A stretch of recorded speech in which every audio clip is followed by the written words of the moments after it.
Cabinet मंत्री के बंगले का घेराव करेगी यूथ कांग्रेस। कैबिनेट मंत्री विश्वास सारंग के बंगले का घेराव। यूथ कांग्रेस के अध्यक्ष मितेंद्र दर्शन सिंह ने कहा, जब तक दोषियों पर कठोर से कठोर कार्रवाई नहीं होगी तब तक यूथ कांग्रेस लगातार धरना प्रदर्शन करती रहेगी। प्रदेश में हुए नर्सिंग घोटाले से प्रदेश के हजारों युवाओं का भविष्य अंधकार में है।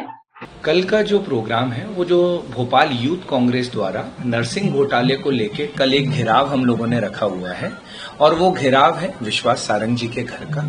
जब वो हमारे स्वास्थ्य मंत्री हुआ करते थे उस दौर में जितने नर्सिंग कॉलेजों को मान्यता दी गई है वो मैक्सिमम फर्जी निकली। जिस तरीके से आपने सीबीआई की रिपोर्ट देखी कि जो व्यापम में जांच कर रहे थे वही सीबीआई वाले वापस से जांच करने के लिए नर्सिंग घोटाले के लिया और वो स्वयं आरोपी पाए गए। तो ये जो युवाओं के भविष्य को अंधकार में ले जाने का कार्य हुआ है, आप मानिएगा 20-21 में जिसका एडमिशन हुआ है वो 4 साल तक अभी तक पेपर ही नहीं दे पाया है और पहला पेपर की जो डेट आई थी वो 15 मई से लेके 28 मई, मतलब जिसने एडमिशन लिया 20-21 में और वो पेपर कब दे रहा है 4 साल बाद, और वो भी कौन सा, फर्स्ट सेमेस्टर का, मतलब पहली साल का, फर्स्ट ईयर का।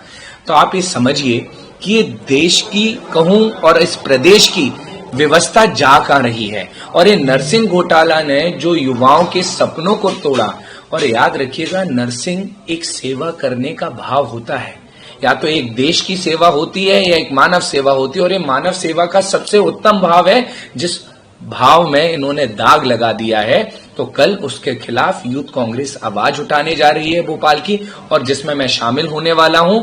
और हमारा प्रयास है कि इस आवाज को विधानसभा तक ले जाना और मुख्यमंत्री जी के कानों तक ले जाना कि आप कार्रवाई करिए जो इसमें दोषी है। हम जाहिर सी बात है मंत्री जी के इस्तीफा की मांग कर रहे हैं और साथ में कार्रवाई की मांग कर रहे हैं कि उन लोगों के खिलाफ कार्रवाई हो जिन्होंने युवाओं के भविष्य को बर्बाद करने का और उनके परिवार के सपने को तोड़ने का काम किया।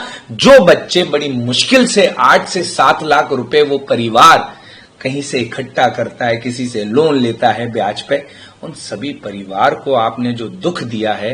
एक कहावत है ना कि जो दुखी व्यक्ति होता है ना वो अपने जब मन के भाव से जब वो दुआएं देता है तो वो दुआएं लोगों के हृदय तक जाके लगती हैं। तो ये जो बद्दुआएं लोगों की मिलेंगी तो मैं मानता हूं इस प्रदेश के लिए कहीं ना कहीं शर्म की बात है कि हम अगर कार्रवाई नहीं कर पाए तो युवाओं को कभी आने वाले समय में उनका हक नहीं मिलेगा। और मेन बात कि उन युवाओं का क्या जिनको 4 साल बाद पेपर देने दिया जा रहा है तो उनको डिग्री कब मिलेगी।